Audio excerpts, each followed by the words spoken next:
হরে কৃষ্ণ। রাধাসুখী রান্নাঘরে আপনাদের সবাইকে স্বাগতম। তো আজকে আমরা ভগবানের জন্য তৈরি করছি জলকচুর বড়া। তো এখানে আমরা জলকচুগুলোকে গোল গোল করে কেটে নেব। এরপর একটি পাত্রে পরিমাণ মতো জল এবং লবণ দিয়ে তাতে আমরা জলকচুগুলো ভাপিয়ে নেব। তো লবণটা আমি ক্যামেরার বাইরে দিয়েছি। তো এখন এই সময়ে প্রচুর পরিমাণে জলকচু বাজারে পাওয়া যায়, যা স্বাদ এবং পুষ্টিগুণে অতুলনীয়। আর তা যদি হয় জলকচুর বড়া, তাহলে তার কথাই নেই। আর সাধারণত আমরা ভোগের আইটেমে প্রথম আইটেম হিসেবে ভাজি বড়া এগুলো দিয়েই থাকি। তো একবার আপনারা এইভাবে ট্রাই করতে পারেন। তো এরপর জলকচুগুলো হয়ে গেলে এটাকে ছেঁকে নিয়ে ঠান্ডা করে নিতে হবে। আর অবশ্যই 98% সিদ্ধ করে নিতে হবে। এরপর অন্য একটি পাত্রে পরিমাণ মতো আতপ চালের গুঁড়ো, হলুদের গুঁড়ো, পরিমাণ মতো লবণ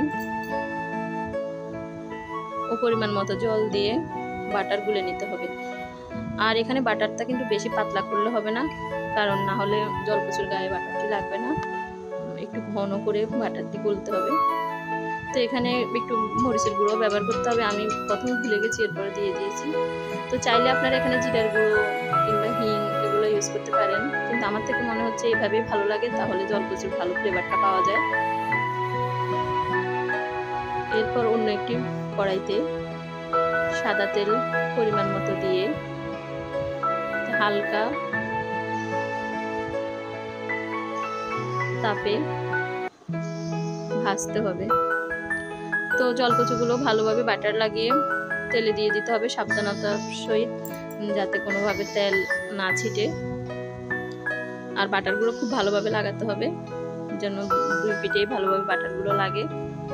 এরপর খুবই হালকা জালে লাল লাল করে ভাজতে হবে। অবশ্যই এক পিঠ হয়ে গেলে আরেক উল্টিয়ে দিতে হবে, না হলে কিন্তু ভেঙে যাওয়ার সম্ভাবনা থাকে, কারণ জলকচুগুলো ভিতর থেকে অনেক সফট থাকে। তো এক পিঠ হয়ে গেলে আরেক পিঠে উল্টিয়ে দিতে হবে। এভাবে একদম লাল লাল করে জলকচুগুলো ক্রিপস ভেজে নিতে হবে। তো যখন জলকচুগুলো হয়ে যাবে, এরপর একটি থালায় কিংবা ঝুড়িতে টিস্যু পেপার দিয়ে জলকচুগুলোর বড়া তুলে নিতে হবে।